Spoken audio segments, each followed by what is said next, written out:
কিছু কিছু মাইয়া আমার প্রশ্ন কইরা কয়, ভাইয়া আরে পুরুষ মানুষ তো শুধুমাত্র নারীর দেহের পাগল হয়।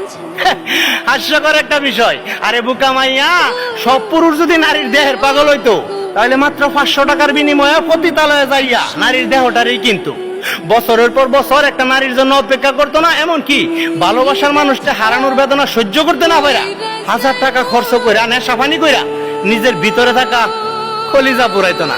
আরে পুরুষ মানুষ যদি নারীর দেহের পাগলই হইতো তাহলে বেদের মেয়ের কি আর বিয়ে হইতো? সবচেয়ে বড় একটা কথা কই, রাস্তাঘাটে তো শুধুমাত্র পুরুষ পাগলই দেখা যায়, নারী পাগল গুলি গেল কই? আরে সত্যি কথা বলতে পুরুষ মানুষ হলো বন্য ঘোড়ার মতো, এদেরকে সামনে দিয়ে আটকানো যায় না, পিছন দিয়ে থামানো যায় না।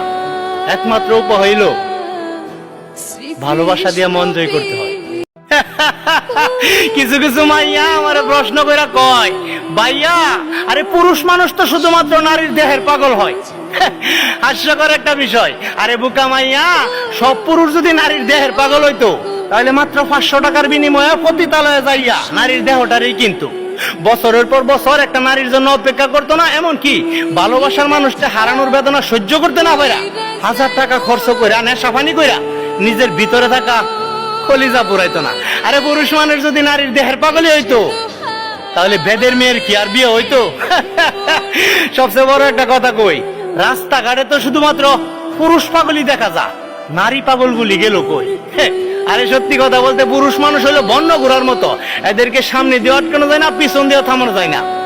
একমাত্র উপায় হইল ভালোবাসা দিয়ে মন জয় করতে হয়।